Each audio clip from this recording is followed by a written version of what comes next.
My name is Neville Douglas. I've been working in the construction industry for more than 3 decades. Did you know last year that 50 construction workers died falling from heights? What I fail to understand is why it seems certain parts of the sector do not like change. I'm not pointing the finger, but there are new technologies out there that could possibly save lives.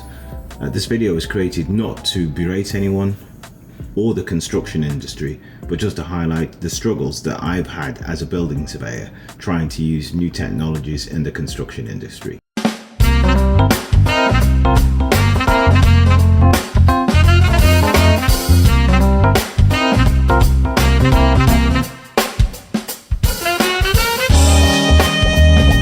So okay, I know there are method statements out there, and that a lot of the stats that I'm talking about today have come from the HSE website.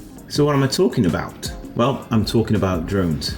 I'm not here to push them or to sell them. My point is they can be used to view roofs from a safe position, thus eliminating the need to climb up ladders or to erect scaffolding in the initial observations. I'm going to go through this video and explain to you the issues that I've been having in regards to, one, trying to help people to understand that there is a better and safer option, which is not applicable all of the time, but there is an option which is available. And I'm going to go through some of the trials and tribulations that I've had as well. And I'm not trying to get people to do what I do. I am just concerned about the fact that 50 people died last year falling from heights, and the number was a little less the year before. So when I say there seems to be a slight resistance to what I am proposing, this is an example of 2 responses that I got. Firstly, from the drone community. Don't think that's a good idea.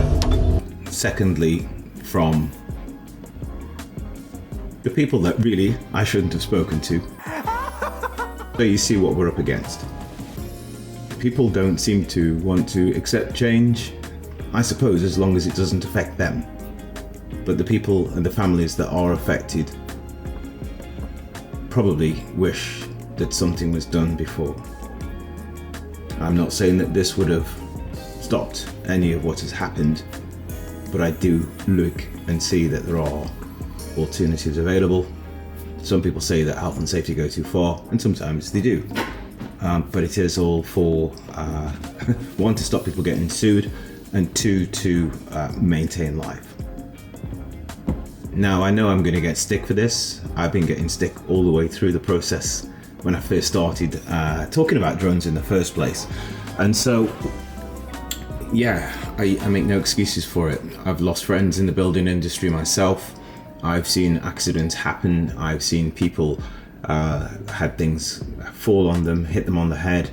A couple of people I've worked for have had serious injuries from falling off ladders just to go up there to have a look whether or not a gutter is clear or to replace the odd tile. So I'm saying this with heartfelt feeling for the people that I know. The leading authority in regard to using drones in the United Kingdom is the Civil Aviation Authority.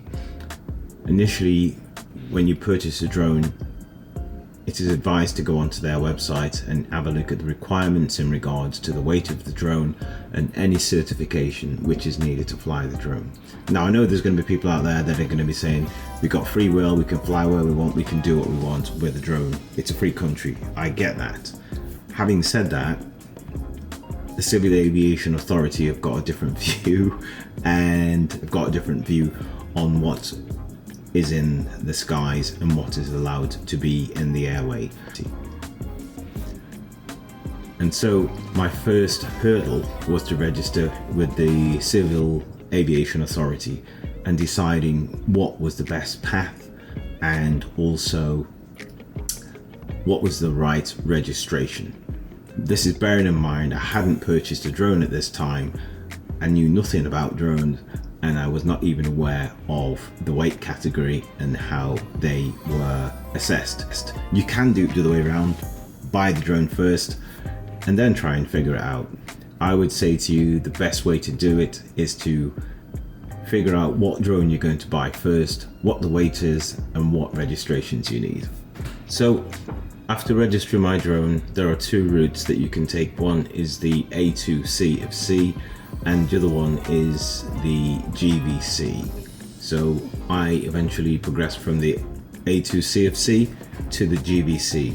Now, I'm not going to go into detail in regards to these qualifications, because there is plenty of information on the internet that talks about this in a lot more depth and a lot more detail than I can in the time that I'm going to put into this video. Once again, I'm going back to the point that I had pushback, not just from the people in the construction industry. I went around giving leaflets out to roofing companies, to building surveying companies, to building companies basically, to say if you need a roof survey done, then by all means give me a shout. And it's not to say that I am bitter because I didn't get the work. That's not the point. I still have not seen any building companies in the area where I live using drones, or roofing companies using drones. And I think that would have been, more prolific by now, 3 years down the road, because I've been flying drones for nearly 3 years.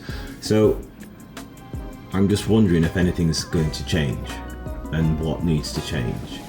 I know one or two people that work in the construction industry myself that get up roofs on a regular basis and use ladders to access those roofs, and I just wonder if one day I'm going to hear the news that I don't want to hear. So I think the point is that I'm saying here is that there is technology out there, there is something else that you can use. If you are using a drone to do building surveys, just remember you need to keep it in line of sight, so you can still see the drone even if it's above the property. You can't fly it around, or if there's trees in the way, you need to make sure there's no obstructions. But I think it's a useful tool, and at the end of the day, after all the struggles that I've talked about, struggling to get surveyors to recognize that it was a good thing, getting pushback from builders and everything else, I hope you realize that it is something that's worth looking into and probably worth investing in as well. From a financial point of view, you were saving money on scaffolding. From a safety point of view, you were saving money from a financial point of view, there's two savings. One, you're not having to erect scaffolding, and two, you're not on site as long. Obviously when they put the scaffolding up, they've got to take the scaffolding down just to do an inspection. And from a safety point of view, it's done from the ground. The only restrictions are wind speed based on the type of drone that you've got, and also weather conditions as well, depending on the drone that you buy. Again, some have got higher water resistances than others, so that's something to bear in mind. So I hope you find this content useful, and just bear in mind when you do decide, or if you do decide that you are going to look at getting a drone for your business, or to make sure a loved one does not climb up a ladder, reference to someone that might be watching this, I'll put the links in this video on the bottom so you can see where to go to get the first step, or the first rung on the ladder, or not, so to speak. There is no sponsorship from any drone companies. There's no sponsorship from the CAA. I'm not receiving any funds for this whatsoever.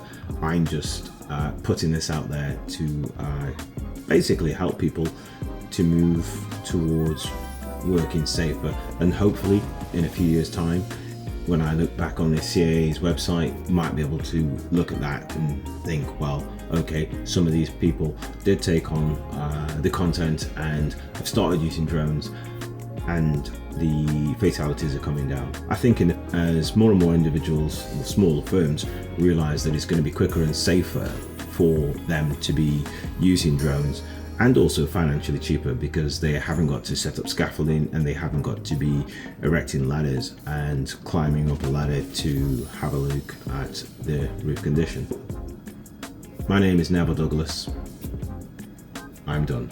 Hey, what happened? Why are those squiggles on the screen? Those are called end credits, Patrick. End credits? But I don't want it to end! That's why Neptune gave us the rewind button. Hey, thank you, Neptune!